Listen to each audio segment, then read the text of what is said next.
ci wolof Abdoulaye mën nga ko wax ci wolof. waaw dafa am ay tuuma man nekkuma ci nga xam ne dañu ñëw rek wax rek ku nekk wax lu nga wax nga dem dafa am journal tey bu bind si suba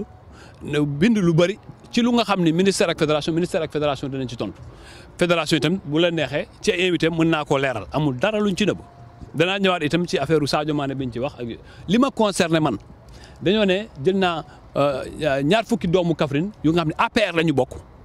ma indi leen fii ci charge état ci ministère des sports c'est pas vrai dama bëgg lu leeral lu dëgg depuis bu ma nekkee ci football ba tey ba ma nekkul ci fédération sax fépp fu nga xam ne am na compétition ñefe naa góorgóorlu ba jël benn doomu Kaffrine bu nekk ci mouvement associatif yóbbu ko ca bii ma ne au lieu de ñaar fukk indi naa fukk te fukk yëpp nag am nañu ci nekk APR parce que nag APR parti bu yaatu la am nañu ci nekk PDS am nañu nekk AFP am nañu nekk feneen jël naa ko mel ni Abdou Aziz Seck ancien arbitre la moo nekk suñu directeur technique régional jël naa ay président de club jël naa ñi nga xam ne ci football bi la ñu dund loolu tamit dama leen bëgg a jàngal naka la ñuy doxale au niveau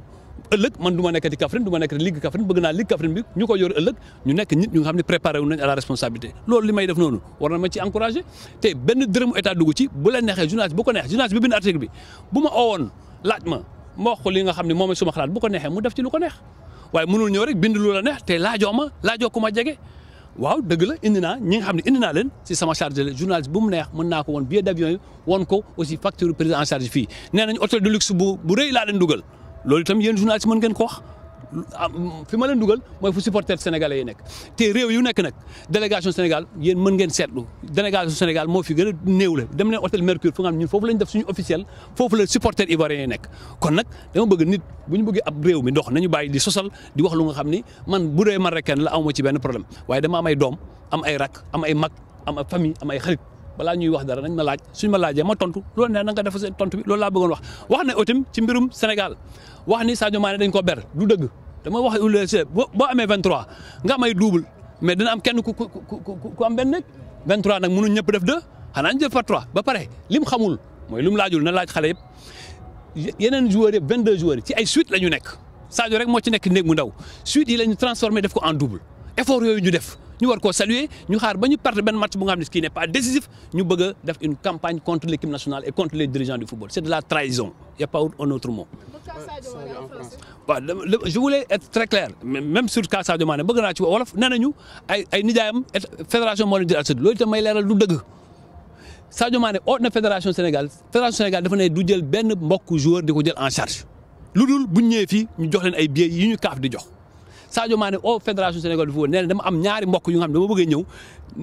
seen billet d'avion na ngeen leen toppatoo ñu ak fi ñuy dëkk bëgguma divertiru ci loolu su ma ñëwee ma fay su ngeen ko mënee dagg sumay prime ngeen dagg ko kooku mais lan moo fa nekk lu nga xam ne c'est partial ci biir néeg yi aussi itam ñu jël ci ay responsabilité kon lan moo fa nekk lan moo fi nekk lu nga xam ni jar na ñu tuuma lu dul am volonté wu yàq waaye nañu xam ni yàq moom lu ñuy defar ni yàq ko du ko yomb bu soobee yàlla. waaw oui allez-y avant may wax français si Sadio bi ngeen bëgg noonu. par rapport ak sa fonction directeur cour ndax am na jiixi jaaxa. oui mais xam nga ku nekk laajal Senghor est-ce que fonction avocat am na jiixi jaaxa laajal Sayer Seck est-ce que industrialisation bi mu nekk am na jiixi jaaxa mouvement associatif dafa am mouvement associatif ni may téye sama liggéey maa ko xam. tey amul lenn lu nekk ci kudd lu nga xam ne am na difficulté maa ngi koy doxal guddeeg bëccëg maa ngi ak ñoom di wax loolu c'est ma responsabilité individuelle jour bu moo ko doxalul président dana ma jëlee foofu. En français concernant Sadio Mané. En français je voudrais être très clair il y a eu des accusations aussi graves portées sur un traitement partial qu'aurait eu Sadio Mané. Il y a 23 joueurs quand 2 joueurs partagent une chambre il y aura un joueur qui ne sera pas avec un autre ça c'est mathématique. C'est une question de bon sens. Mais mieux, ce que l'auteur de l'article ne sait pas, c'est que les 22 autres joueurs sont dans 11 suites. Ce sont des suites que nous avons transformées en chambres. Seul Sadio est dans une petite chambre parce que Sadio était l'élément excédentaire. C'est aussi simple que ça. Il n'y a pas autre chose.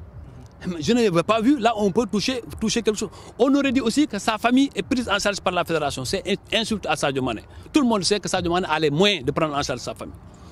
Sadio Mané, qu'est-ce qui s'est passé? Nous avons dit à la fédération que nous ne prenons personne en charge, aucune famille en charge, en dehors des biens que nous pouvons leur donner. Sadio a demandé à la fédération de faire venir ses deux parents à sa charge et que ce sera déductible de ses primes, ou s'il n'a pas de primes, qu'il paye de sa propre poche. Une fédération ne peut pas le faire. C'est ça exactement ce qui s'est passé. Ce que je dénonce, ce n'est pas le fait qu'on fouille sur nous, qu'on regarde ce qu'on a à faire. Je partage parfaitement cette déontologie. Mais ce que je souhaite, c'est que quand la presse a quelque chose à dire, quand vous portez des accusations au préalable, les accusés, mettez-les en situation de se défendre. Et nous n'avons pas été mis dans une situation de nous défendre. On a voulu jeter nos noms en pâture. Moi, je ne suis pas du genre à laisser pourrir les choses. Non, je réponds. Et j'ai profité de votre présence pour répondre. Merci. Merci.